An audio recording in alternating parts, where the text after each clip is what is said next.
I think bootstrapping is building a business without diluting equity in the business. So, which is without raising any professional money, be it venture capital or private equity.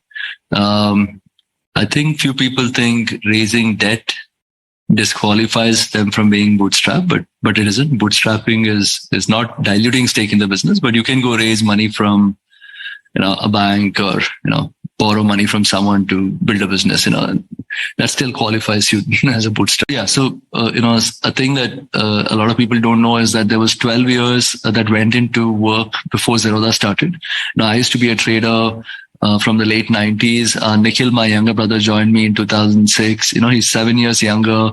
He was a better trader. So, and, around 2009, the question we asked is, if he's a better trader than I am, why should two people sit and trade? I said, why can't I go give a shot at building a better broker for traders like us? And he continues trading. So we had kind of saved up some corpus. We borrowed some money and, we put together enough money to get ourselves a license on the exchange. So in our business, if you want to become a broker, you need to give a deposit on the exchange and get a license. And you also need to have a tech platform of sorts. To become a broker, you need a license and you need like a trading platform. The defining point in our journey was when the National Stock Exchange of India, they gave out a free trading platform for brokers in late 2000s, around 2007-8. And the idea of Zerodha came by because we spotted an opportunity. We said, if tech is coming for free, can you then go build a business and disrupt on the pricing? So we had saved up some money and Nikhil was trading. So the first 1-2 years of our business, I think we ran the business from Nikhil's trading income. So he was trading by the side and whatever profits he was generating was what was helping us run the business. So it would have been impossible for us to bootstrap this if that background was. We were sub brokers at that point of time. I was a sub broker for Reliance Money. So what it meant was we used to pay the main broker a certain fees, right? So the backup plan was that if Zerodha doesn't work in 1 or 2 years, I get back to trading. Mm-hmm. And in the process, we would have saved on the brokerage we were paying our, main broker of sorts.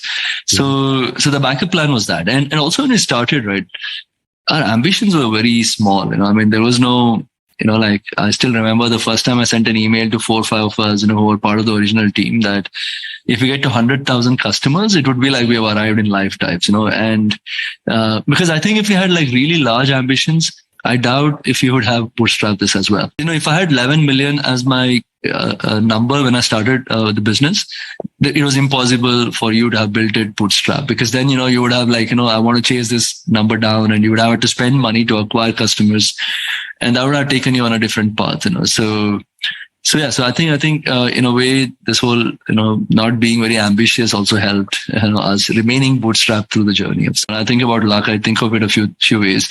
Of course, luck can't happen. If you're not really putting work, it can't only be luck.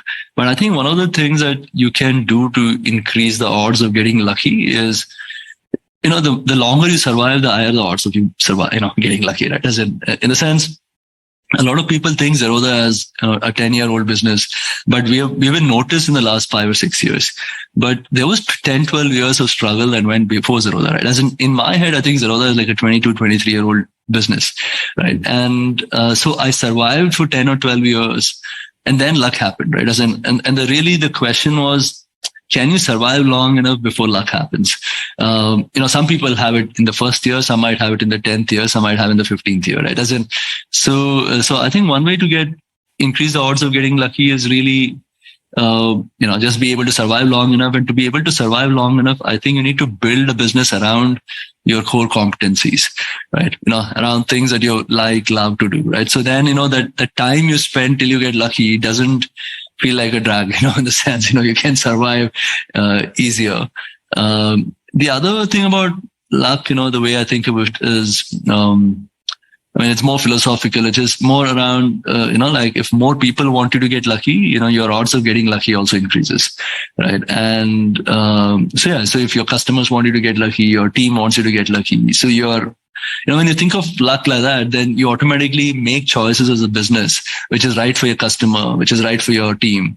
And at the end of the day, the only way a businessman can do well is, your customer wants you to do well and your team wants you to do well, right? As in, so I think these two are important aspects. And, but luck is, it's like the salt in the gravy. You can have everything, and without a salt, that's not a prize. When I met some of the biggest investors in the world, I mean, I've met everyone. I keep in talking terms because I think these are some of the smartest guys I know. The guys working in the VCP community. So there's a lot to learn talking to them with all their experiences. I've spent a lot of time, but a lot of this interest came for Zerodha only after we started making money. So and by then I had kind of realized that the freedom that you have bootstrapping is a lot more valuable than the money that you get by raising capital. So and then, it allows for us as a business to do things which is very hard for competition to do, right?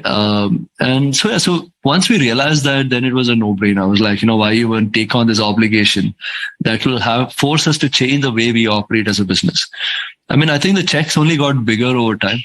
Last 1-2 years, when Robinhood was at, I think, 85 billion valuation, I had a conversation. One guy said, why don't you go buy yourself an island or whatever, and then, the thing is, one of the reasons I think we've all been able to stay this way is also because the core team, no one has any material ambitions in life. I mean, there was at one point of time, but then I think a lot of us kind of hit the plateau like a long time back, so incrementally nothing has changed over the last 3-4 years, in terms of materially. So there was no material goals in life and ambitions of sorts. So then, it's like, take money and do what, right? And it's really, that was the kind of question we asked. And even with our own capital today, which is not, which we think is not required for the business, we are, through our foundation, we've allocated like $100 million and, we've deployed 50 million through that already, So we already started doing that because, the belief is that, as and when this wealth concentration problem increases, I think society is going to become a lot more complex, and wherever there is concentration, people potentially grow the business 10 to 15% year on year from current levels for the next 10-15 years. So we multiply our profits in that 10 to 15 times range and then value ourselves. And the only reason we value ourselves is because for the ESOP buyback that we do in the business. But if you were to ask me, Nithin, what's your valuation? I'll say the money in the bank.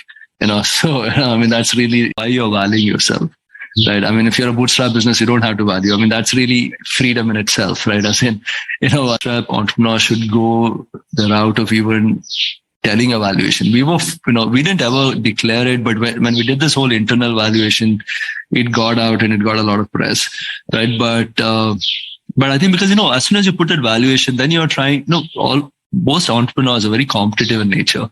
Right. And, once you have a certain number, now you want to beat that number, right? And suddenly you're then trying to optimize for what is right to make that valuation more. And as soon as you get into that journey, it's very hard